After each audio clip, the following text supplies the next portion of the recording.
All right, so is it a mistake that the Jets are sticking with Zach Wilson? It has now been 8 games. The Jets are currently sitting at 4-4, and they have the 30th ranked scoring offense in the NFL. And clearly, Zach Wilson was not the plan when the season started. The plan was Aaron Rodgers. He goes down with an injury, and the Jets decide to stick it out with Zach Wilson. Now, you can sort of debate, was that a bad idea in the beginning? Was it a bad idea to see, okay, well, maybe has Zach Wilson taken any stride forward? Has he improved in any way? Maybe he can carry us enough to be somewhat average with a solid defense.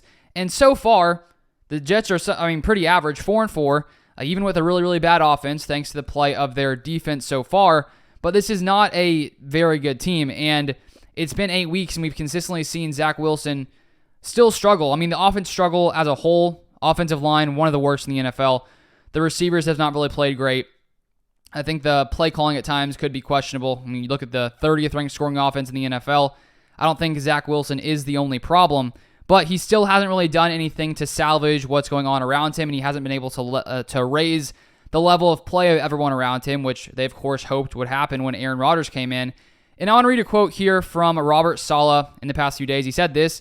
This is from an article from ESPN's Rich Cimini. Asked why he's not starting Trevor Siemian on Sunday against the Las Vegas Raiders, Saleh said, "Fair question. I don't know. I'm going to plead the fifth." That sparked some questions as to what he was talking about. And then here's another part from the article. New York Jets coach Robert Saleh's loyalty to quarterback Zach Wilson amid one of the worst offensive slumps in team history has sparked speculation that perhaps Saleh is being mandated by his superiors to keep Wilson in the lineup. No, we're on the same page with that, Saleh said Wednesday. So any conspiracy theory that might be out there, we're on the same page. Now, is that true? Is it not true?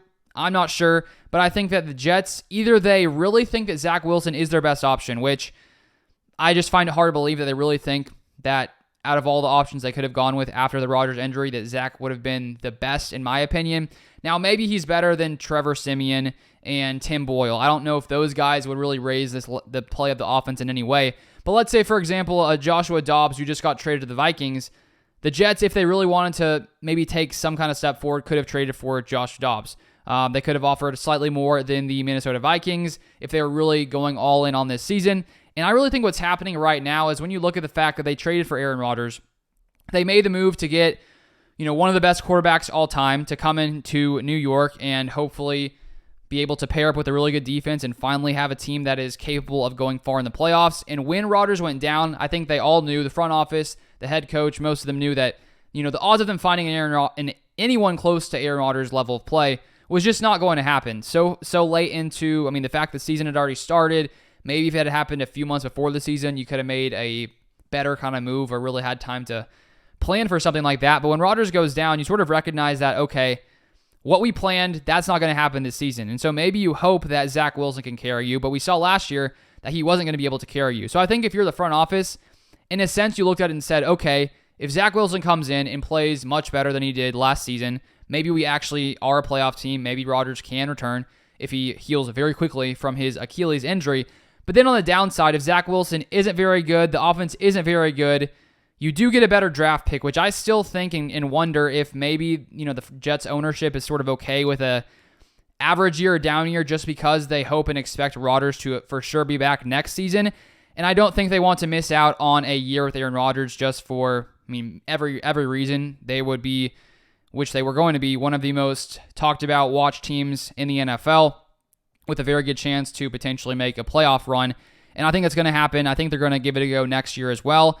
And I know at times there was talk about potentially trading for a Kirk Cousins, which I don't know if Minnesota would have actually wanted to make that trade. Obviously, that didn't happen, and now Kirk Cousins also suffered an Achilles injury.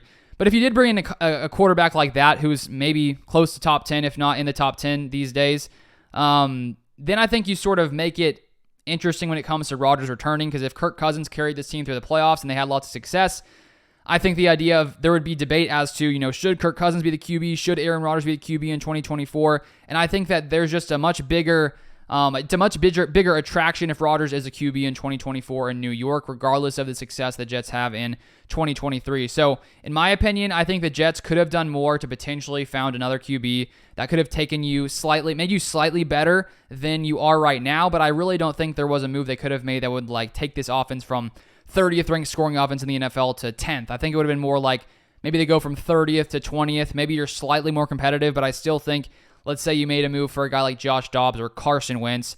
I don't think that takes you over the top in the playoffs. Maybe you get to the playoffs, maybe you win a game, maybe you don't, but I still think that's not really a team that you could really see being able to win 3-4 games against some of the top quarterbacks in the AFC to get to the Super Bowl. And so I think the ownership just sort of accepted the fact that they likely wouldn't have the same success they were going to have with Rodgers. I mean, odds of that happening, not good whatsoever. And I think they just hoped that Zach Wilson could be the guy, and they've just sort of stuck it out, haven't made any kind of move. And it looks like right now, like even though things haven't gone well, it doesn't look like they're going to make a change. Maybe because they're 4-4, it allows them to sort of sit back more and not really come in and bench Zach Wilson. Because the thing is, once you bench Zach Wilson, the next time, his time in New York is done. So maybe they're still hopeful that somehow he could be their guy. I just don't see how after all these, now 3 seasons in, how do you really think that could be the case? Unless he takes some kind of drastic turn, I don't see that changing. And once again, it's not all on Zach Wilson. I think that you could debate if Nathaniel Hackett really is a guy to transform this Jets offense because, Nathaniel Hackett wasn't calling plays in Green Bay when he was there with Aaron Rodgers. He was the offensive coordinator. He did take part in, the red zone offense and maybe came up with some of those plays, but he wasn't the play caller. And then he goes to the Broncos, becomes a head coach, and Russell Wilson has one of the worst seasons of his career. And then now, if you look at Russell Wilson's stats, he's gotten much better. Has gone from an 84.4 passer rating last year with Nathaniel Hackett to 101.7 this season. And so I do think that Nathaniel Hackett is part of the problem. I think there's many different problems on this Jets offense, and I feel like the Jets and their GM and ownership is just sort of okay riding it out the rest of the way exactly like it is. Because if they really wanted to make this team better, even if it was slightly better, I think they would have made some kind of move. And for whatever reason, they're sort of holding pat and moving forward with Zach Wilson. So all in all, I don't think it's the biggest mistake to stick with Zach Wilson just because, as I said, there weren't many other moves that really to make you a drastically better team.